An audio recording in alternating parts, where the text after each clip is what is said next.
República de Comedia. Obvio sí. Sí. Loquillo es uno de los más importantes y prolíficos humoristas actuales. Bah. Tiene un pocotón de personajes, entran risas cuando uno dice esas cosas, pero es cierto. ¿Qué pasa, Loquillo? Bienvenido a República de Comedia, Andresito, hombre, muy querido, gracias por la oportunidad. Gracias por recibirnos en este espacio tan bonito. En mi barbería, vea. El humor da para vivir, pero también toca tener otro tipo de cosas. Pero por supuesto. No, pero el humor sí da para vivir. Loquillo, ¿de qué nos reímos los colombianos? Los colombianos reímos de todo, porque hasta en las tragedias ve uno que salen memes, trinos, parodias. Entonces, si somos capaces de reírnos de la tragedia, ya, nos reímos de todo entonces. En Dabeiba, en la Dabeiba que a usted le tocó vivir, pasaban muchas cosas muy tesas del conflicto en este país. ¿Igual la gente se reía? Totalmente. Dabeiba es la puerta del Urabá antioqueño. Es el primer pueblo que te encuentras yendo pues para esa magnífica tierra del Urabá. Ajá. Y es gente mamadora de gallo, gente recochera, gente irse para el parque a tomarse unas cervezas y a montársela al que llegue y se siente ahí con ellos. Todas las tierras que han sido tan golpeadas por el conflicto armado también son muy ¿A quién veía usted de niño que lo hiciera reír, que lo hiciera escapar tal vez de esa realidad en algún momento? En Dabeiba teníamos, yo creo que los canales públicos nomás, nosotros no teníamos pues parabólica que se llamaba en los pueblos, Ey. con la antenita de tapa allá arriba en el techo, cogía uno ahí el canal A en esa época y bueno, pero veía uno maestros como José Ordóñez, por ejemplo, con su programa y sus personajes de Ordóñez de la Risa, Sábados Felices, yo recuerdo que desde niño nos reuníamos para ver ese programa. No tenía mucho acceso a muchos humoristas en esa época. Ya después que llegué a la ciudad empecé a entrar al mundo de la trova, que fue como lo que empezó a marcar mi camino, y ahí sí empecé a conocer grandes figuras del humor. Ya en Antioquia empecé a ver íconos como Vargas Vil, luego empiezan a enterarse de quién era Montecristo, ¿sí? O sea, a usted no le tocó por diferencia de generación Montecristo. Exacto. Pero entonces ya empezaron a ver los videos. Y a través de la trova llegar a ciertos humoristas de esa época, sobre todo los humoristas de Antioquia eran de exageraciones, cuenteros, Mentirosos. Culebreros, mentirosos que llamábamos. Sí. ¿Cómo se encuentra usted con el humor y se dio cuenta que era bueno para eso? Eso sucedió a través de la trova. Empecé mi camino como trovador, fui rey nacional infantil, rey juvenil, rey en categoría mayores. Y al estar en ese mundo artístico de la trova, siempre en todo festival de trova han tenido un humorista como show central. Luego ya empiezas a darte cuenta que tu mayor ídolo en la trova, coincidencialmente es ídolo en el humor también desde los libretos, que es César Augusto de Betancur Pucheros. Él ha sido el mejor trovador que hemos tenido en la historia y salió de ahí, de esa matriz de la trova. ¿Y el que siguió fue usted? Bueno, eso es un gran honor que me hace Andresito. Ahí vamos también marcando un camino, porque también tuvimos luego a los Marinillos, Sí, claro. trovadores también, Saulo García y Germán Carvajal, Menicicuí. Y gelatina. Entonces la trova, mira que dio mucho humorista también, ya sea desde la actuación o desde los libretos. ¿A usted el humor lo salvó? El humor, sí se puede decir que me salvó de coger malos caminos, por así decirlo, porque me entretuvo y me sedujo para ir como metiéndome a ese universo. Cuando yo entro a ser parte de la Luciérnaga de Caracol Radio, yo estaba muy joven y mi única experiencia artística había sido la de trovador. Eso me permitía como escribir parodias, que fue lo que llegué a hacer en este programa tan importante.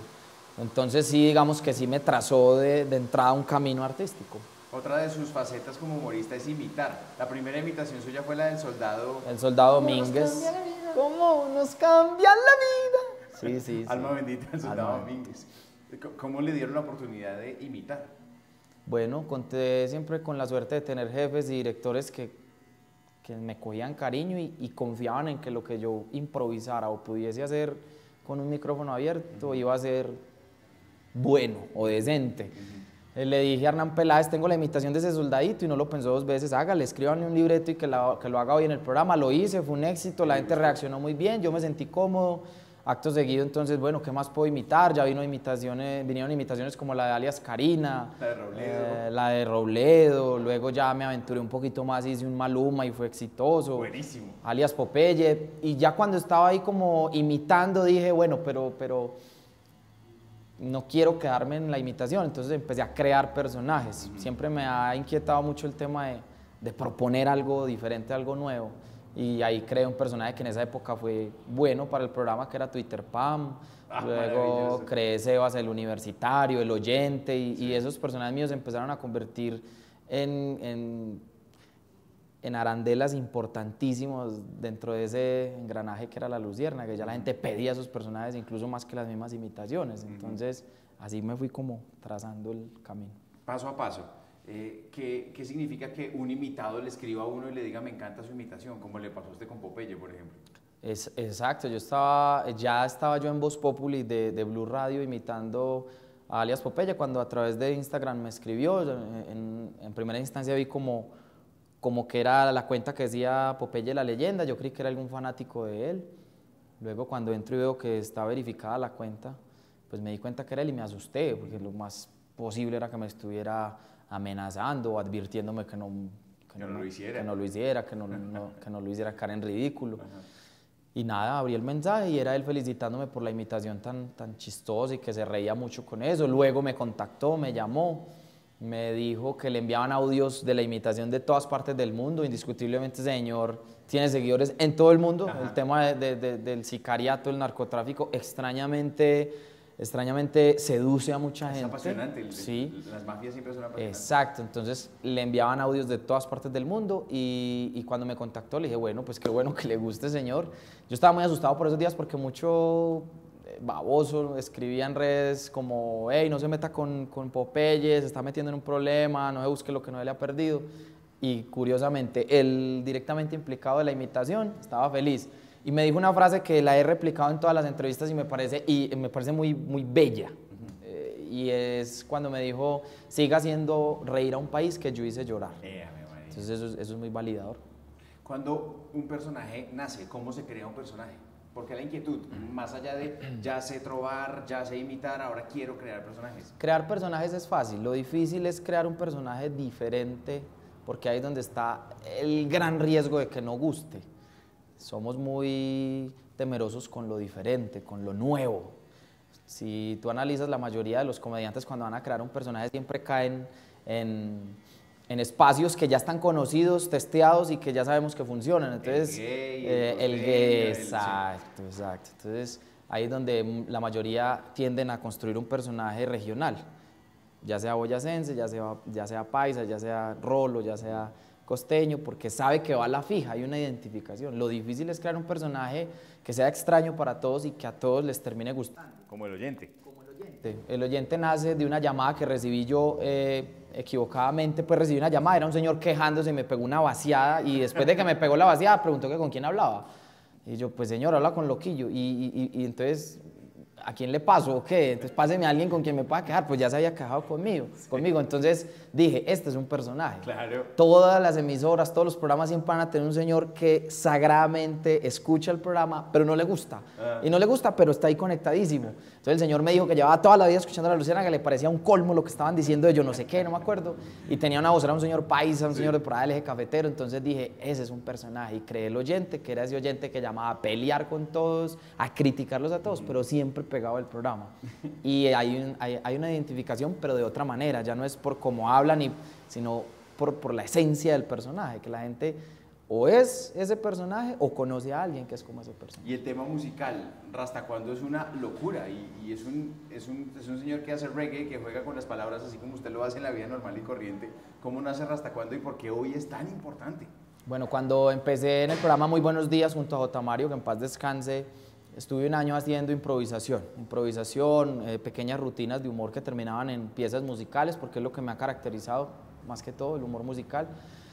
Y cuando monté mi primer show, Todo un Loquillo, mi primera obra como tal, yo improvisaba en distintos géneros musicales para mostrarle al mundo como esa diversidad de de improvisación en distintos géneros musicales. Cuando hacíamos el reggae puntualmente, yo me ponía las rastas y yo notaba que había una conexión mágica con el público.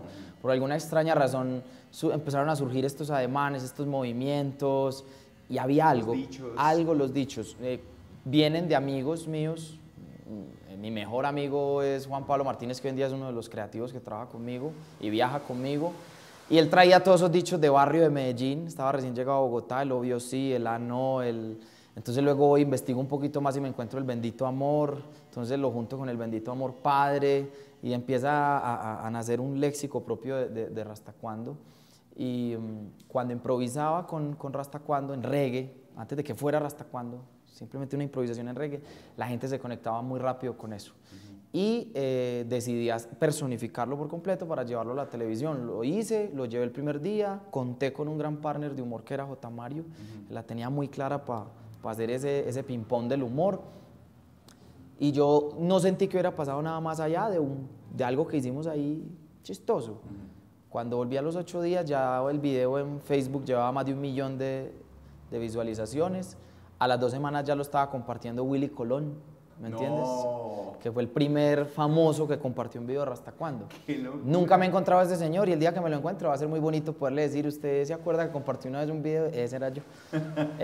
Y se volvió un fenómeno no solo en Colombia, sino, de hecho, se volvió fenómeno primero en el resto de Latinoamérica que en Colombia. Cuando aquí apenas estaban las señoras televidentes de Muy Buenos Días quejándose que por la insinuación de Rastacuando, ya en Latinoamérica tenía fans. Me estaban escribiendo de Perú, de Chile, de Centroamérica, de México, y bueno, se fue volviendo un boom. Entonces ya noté que estaba pasando algo, entonces ya le di más alma al personaje.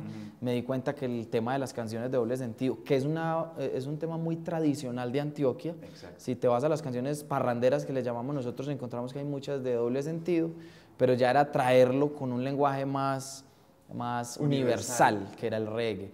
Entonces, nada, así le dimos forma a Rastacuando y se volvió mi carta de presentación al mundo. ¡Qué locura! Luquillo, ¿qué es lo que tiene Antioquia? ¿Por qué hay tanta tradición oral? ¿Por qué hay tanto repentismo, tanto mentiroso, tanto trovador que hace reír al final? Eso está en el ADN de los antioqueños, ese histrionismo. En Antioquia somos, desde la cuna somos tan dados a compartir y a recochar y a armar fiesta donde sea, que eso nos termina empujando a ser el que se tomó unos tragos y se paró a trobar, así no sepa trobar. Terminamos siendo el que se pone una toalla en la cabeza y imitó a la mamá. Terminamos siendo ese niño en el colegio que se anima a decir unas palabras, como que ese deseo de mostrarle a los demás que aquí estamos y que hay para hacer, pues eso nos va llevando también a esa comunicación humorística en muchos sentidos. Brotan demasiados personajes de allá en todas las ramas del humor, pero yo creo que es ese mismo histrionismo.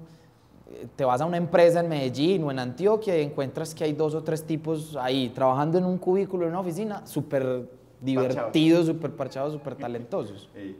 Es eso. ¿Qué pasa en el resto de Latinoamérica con el humor suyo? Cuando usted dice que el reggae lo vuelve universal, el reggae evidentemente conecta con todas las culturas en todo el mundo porque el reggae es universal. ¿Qué pasa? ¿Se ríen de las mismas cosas de las que nos reímos en Colombia o eso cambia, depende del país? Yo creo que en toda Latinoamérica sufrimos los mismos males y tenemos el mismo deseo de superar esas mismas calamidades.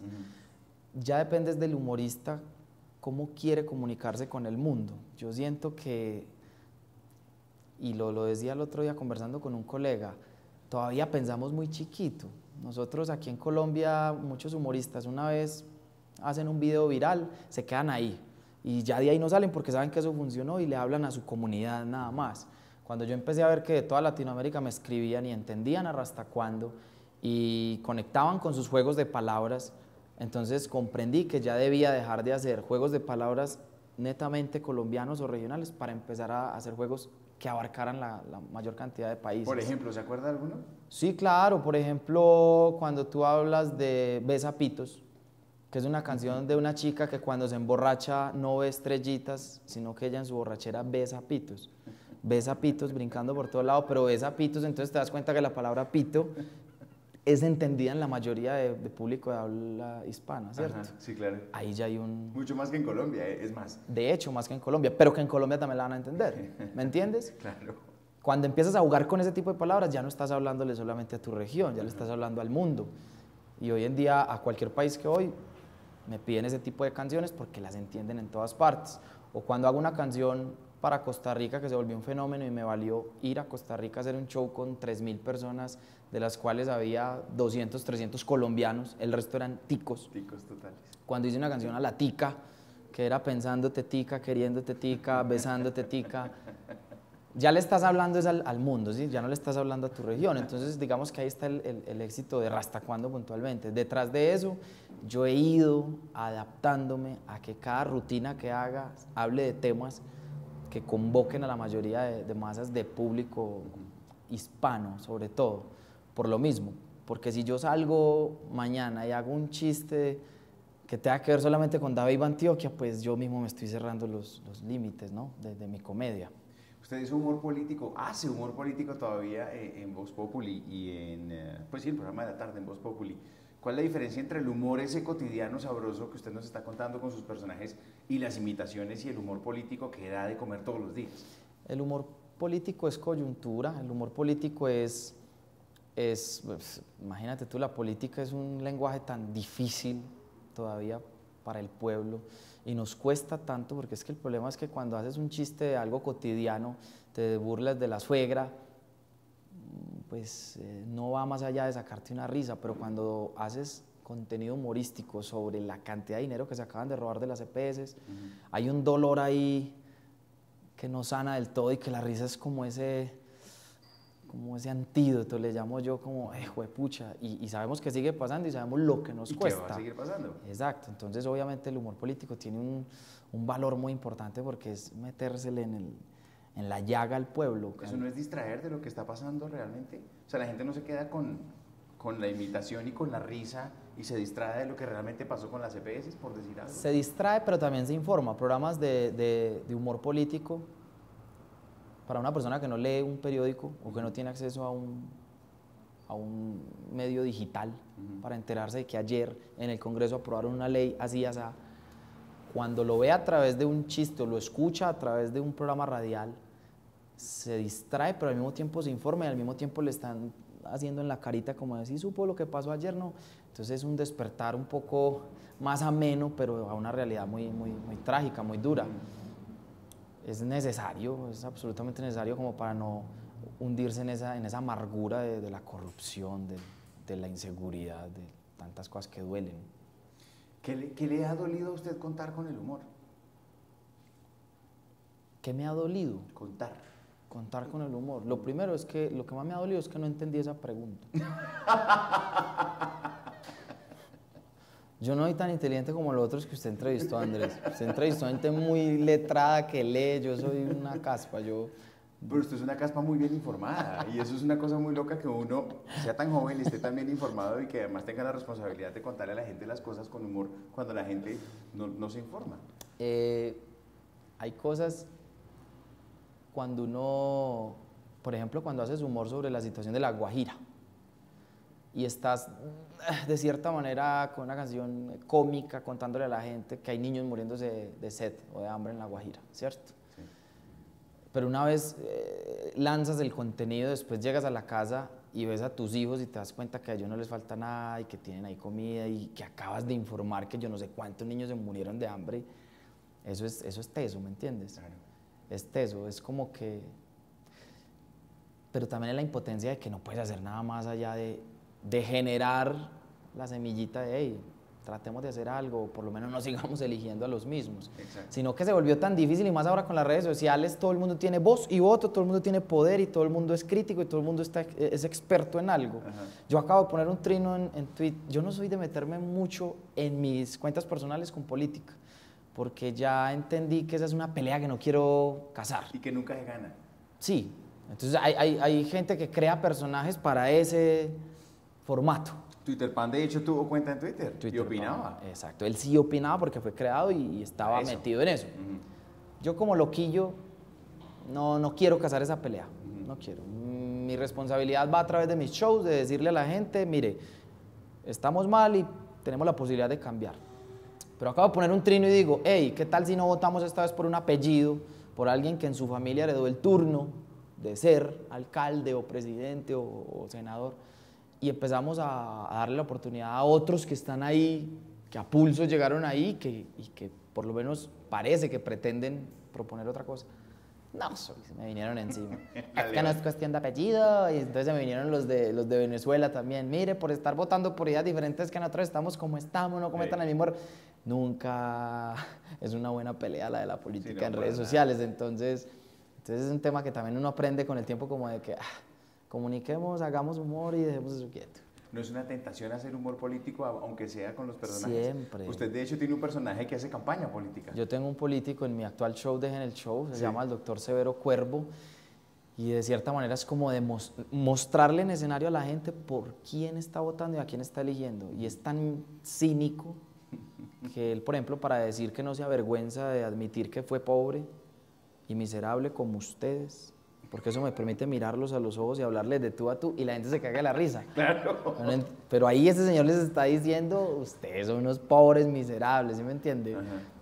Y ese discurso que tiene él, que además ahí es con apuntes de pucheros nada más ni nada menos, es un discurso bien crudo de un señor que diría o dice lo que un político diría si pudiera. Si pudiera. Que es la verdad decirles, claro. El día me voy a comer toda la plata, no esperen nada de mí, no me jodan la vida, que yo nací para esto y ustedes para eso, para votar. Y hay otro personaje maravilloso que es el exfutbolista, que mantiene berracado a toda hora. Mira, no les acabo el jugo y el potencial que merece ese personaje. Sí. Voy a enfocarme en él, sino que estaba en 1000 ocupaciones. Se llama el Borojó Sánchez. Y es un señor que es una mofa o es una crítica a esos periodistas deportivos que siempre tienen la nómina perfecta y siempre saben a dónde tenía que ir el pase para que fuera gol. Y nunca han tocado una pelota en su vida. Pero usted sí fue futbolista. Él fue futbolista, claro. Dice él, el Borojó Sánchez dice que fue futbolista, entonces si gana Colombia, mal, si pierde Colombia, mal, si gana Messi, todos son malos, Messi, o sea, él tiene la respuesta a todo. Así tenemos varios comentaristas deportivos. O sea, trova, imitación, usted dice que se le quedan chiquitas las cosas, ¿esto ya está bastante grande y se va a mantener un tiempo o qué sigue? Yo creo que los humoristas en Colombia tenemos un talento en común y es la facilidad de hacer reír a la gente, ¿cierto? Pero lo que nos diferencia es los otros talentos que no tenemos en común.